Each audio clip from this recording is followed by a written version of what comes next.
Kebangkitan Pendekar Amnesia bab 9 sampai 10. Jangan lupa like dan subscribe. Bab ke-9. Saat menghubungi hal ini, Yasmin kembali kesal. Jika saja dia tidak khawatir, serigala darah akan tiba-tiba menyerang dan membunuh Jimmy. Dia juga tidak akan langsung menghabisinya. Setelah mendengar apa yang terjadi, wajah rubah perak juga berubah muram. Kemudian, dia tersentak dengan sebuah gagasan di kepalanya. Dan segera bertanya, apa jangan-jangan Jimmy lah yang diam-diam menundukkan serigala darah?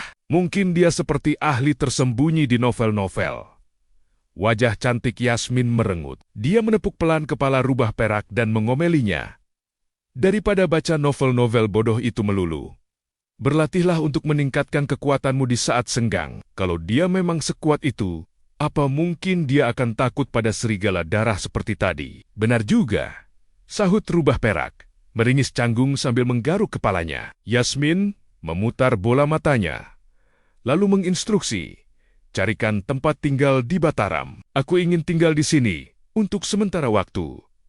Rubah perak tampak sedikit terkejut. Yasmin menggeleng pelan, matanya berkilat dengan tekad membara saat berkata, aku ingin menemukan pendekar tersembunyi itu. 1 atau 2 hasil darinya saja bisa memberikan manfaat untuk seumur hidup. Sayang sekali, ketika Yasmin menyadarinya, semua sudah terlambat. Dia sudah main kari-kari di area sekitar, tetapi tidak menemukan sosok pendekar tersembunyi itu. Siapa yang menekan serigala darah hingga dia nggak mampu bergerak? Tanya rubah perak kaget. Yasmin menggeleng pelan dan berucap, orang itu nggak menunjukkan diri, tapi dia sudah pasti sangat kuat. Bahkan mungkin jauh melampaui keempat raja perang. Mendengar itu, rubah perak sontak terkesiap. Ya, Yasmin mengangguk dan menambahkan, segera selidiki tujuan serigala darah menyusup ke Bataram. Hal ini harus diungkap jelas. Pertemuan Yasmin dengan serigala darah adalah sebuah kebetulan. Serigala darah menyusup ke Bataram. Dia pasti memiliki motif khusus. Baik, rubah perak menyanggupi perintah, lalu berucap lagi dengan rasa sesal. Andai saja kita menangkap serigala darah hidup-hidup. Kuharap juga begitu, balas Yasmin. Pada saat yang sama, Jimmy juga sudah tiba di perusahaan. Setiba di sana, dia baru menyadari bahwa Bisma telah menggantikan shift-nya. Jimmy merasa malu dan segera berkata, Kak Bisma, biar aku ambil alih, silakan pulang saja. Enggak, ujar Bisma, menghentikan Jimmy. Dia berkelakar menggodanya. Sekarang kamu adalah pangeran. Omong kosong. Jimmy mengerucutkan bibirnya dan mengeluh. Kamu tahu sendiri, gimana aku bisa terjerat ke situasi ini. Aku menyesal banget sekarang. Apa yang perlu disesali? Bisma terbahak, lalu menepuk bahu Jimmy dan menasihatinya. Menantu keluarga kaya tentu saja nggak mudah. Awalnya pasti terasa rumit, tapi lama-kelamaan juga terbiasa. Jimmy menggeleng dan membalas pahit, nggak akan terbiasa. Aku lebih suka jadi satpam sederhana. Sambil bicara, Jimmy mencoba maju untuk mengambil alih pos Bisma, tetapi pria itu menghentikannya. Serius, nggak perlu. Lagi pula, nggak ada bus lagi selarut ini. Naik taksi hanya akan membuang uang-uang, ujar Bisma. Dia tersenyum lebar dan melanjutkan. Kalau kamu memang nggak enak hati, besok tolong belikan aku obat herbal. Aku masih harus kerja besok. Takutnya nggak ada waktu untuk pergi sendiri. Kamu sakit?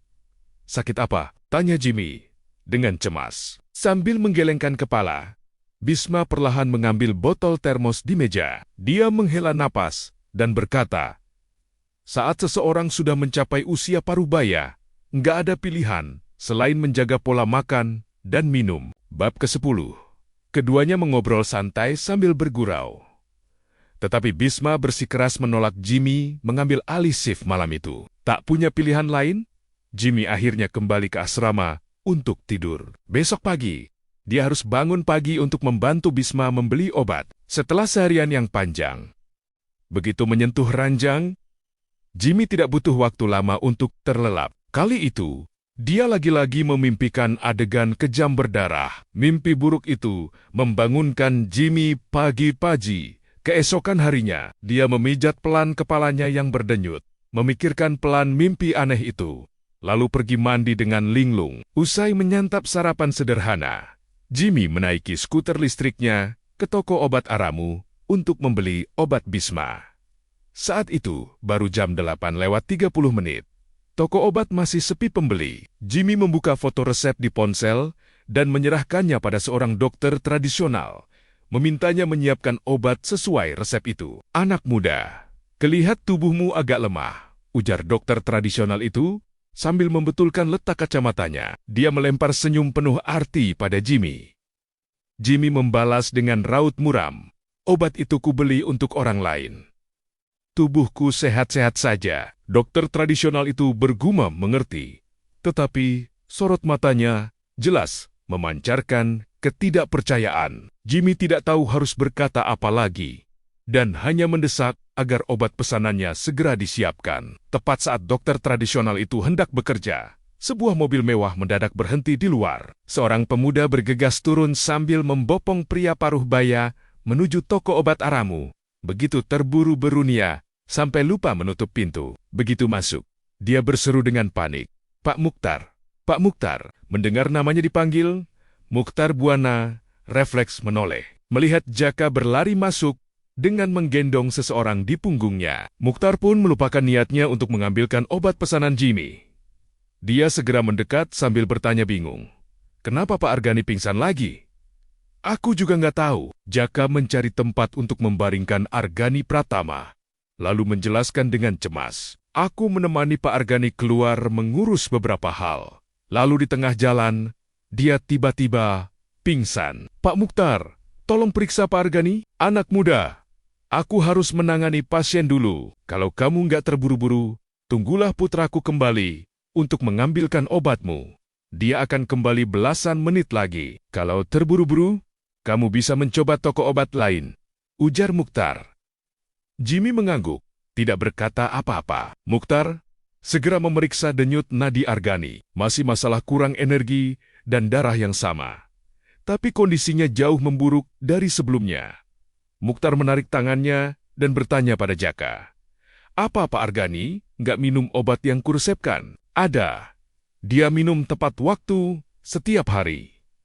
Aku melihatnya sendiri," jawab Jaka dengan cepat. "Lalu kenapa kondisi Pak Argani jadi seperti ini?" Mukhtar mengernyit dan berkata dengan bingung, "Menurut logika, seharusnya kondisi ini nggak terjadi." Setelah memikirkannya sejenak, Mukhtar segera mengambil jarum perak dan perlengkapan lainnya. Jimmy yang penasaran pergi mendekat, menyaksikan prosesnya. Mukhtar meminta Jaka melepaskan baju Argani, lalu mulai menusukkan jarum. Beberapa jarum sudah ditusukkan, tetapi Argani belum juga siuman. Sebaliknya, gejala abnormal mulai terlihat. Tubuhnya berubah panas dan merah, bak besi membara. Raut wajah Mukhtar berubah drastis. Jaka yang berada di sampingnya juga terlihat panik bukan main. Saat menatap tubuh Argani yang memerah, sepenggal ingatan mendadak terlintas di benak Jimmy. Dia berucap tanpa sadar, "Siapkan semangkuk darah ayam jantan, buat irisan kecil di tangannya, lalu tusukan jarum di beberapa titik ini." Sambil bicara, Jimmy menunjuk beberapa titik akupunktur di tubuh Argani. Namun, dia sendiri tidak tahu apa nama titik-titik itu.